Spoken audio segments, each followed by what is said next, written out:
Hello, কোন দেশ কেমন থেকে আছেন? আসলেন? আমি পর্তুগাল থেকে আসছি ভাই। পর্তুগাল থেকে আসছেন? জি ভাই। ভাই পর্তুগাল কিভাবে গিয়েছিলেন?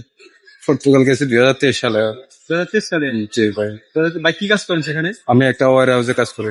পর্তুগালে কি অবস্থা এখন? আগের তুলনায় এখন মোটামুটি একটু ভালো আছে। পর্তুগাল তো ভাই অনেকের স্বপ্নের দেশ ভাই। পর্তুগাল মানুষ কিভাবে যাবে একটু বলবেন? ভাই এখন শুধু আগে তো হচ্ছে গিয়ে 2022 সালে বা তার আগপর্তি অবস্থাতে ধরুন হচ্ছে গিয়ে অন্য কান্ট্রি থেকে যায় ওখানে সেটেল হওয়া যেত, বাট এখন যায় না। এখন হচ্ছে গিয়ে ওরা যে আগের সুযোগটা ছিল ওটা বন্ধ করে দিয়েছে। এখন যাওয়ার একটাই অপশন, সেটা হচ্ছে গিয়ে ডিরেক্টলি D1 ক্যাটাগরি যেটা বলা হয়, B1 ভিসা, ওটাতে যেতে হবে আর কি। আপনি কি সেখানকার রেসিডেন্ট না? হ্যাঁ, আমি রেসিডেন্ট আপনি কি সরাসরি গেছিলেন না আপনার না, আমি অন্য কান্ট্রি হয়ে গেছিলাম। কোন দেশ থেকে গেছেন? আমি রোমানিয়া গেছিলাম, রোমানিয়া থেকে গেছিলাম। রোমানিয়া থেকে গেছেন। জি ভাই। এখন কি বর্তমান রোমানিয়া থেকে যাওয়ার কোনো সুযোগ সুবিধা আছে? না, রোমানিয়া তো থেকে যাওয়ার সুযোগ সুবিধা আছে বলতে রোমানিয়া এখন চেঞ্জিং। সো রোমানিয়া আগের মতো ওইরকম অপশন নাই। আর আপনি অন্য দেশ থেকে যে পর্তুগালে যায় লিগেল হবেন, ওই অপশনটা এখন নাই। এটা বন্ধ করার কারণ বেশি বাঙালি যাওয়া। হ্যাঁ, শুধু বাঙালি না, ওদের টার্গেট হচ্ছে অতিরিক্ত ইমিগ্রেন্ট হয়ে গেছে। ইমিগ্রেন্ট অনুসারে তাদের কাছে ওইরকম ফ্যাসিলিটিস নাই যেটা ইমিগ্রেন্টরা করবে। তো তারা এটা ফেস করতেছে, খারাপ সময় ফেস করতেছে, এই জন্য ওরা বন্ধ করে দিছে।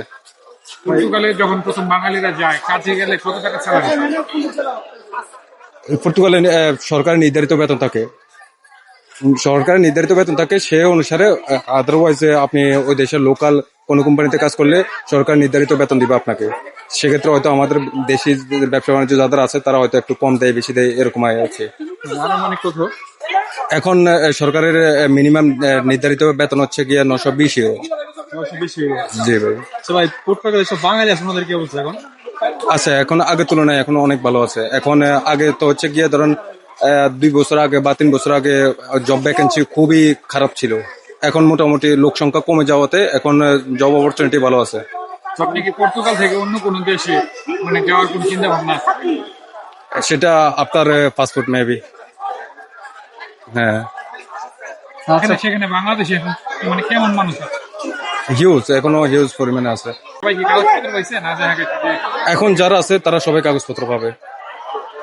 যারা এখন আছে তারা একটা রুলস এর মধ্যে চলে আসছে, তো তাদের আর সমস্যা হবে না। আচ্ছা ভাই যারা অবৈধ পথে যায়, লিবিয়া দিয়ে যায়, ইউরোপে যেতে চাই, তাদের উদ্দেশ্যে কিছু বলেন। তারা যাওয়াটা কি ঠিক হবে এভাবে?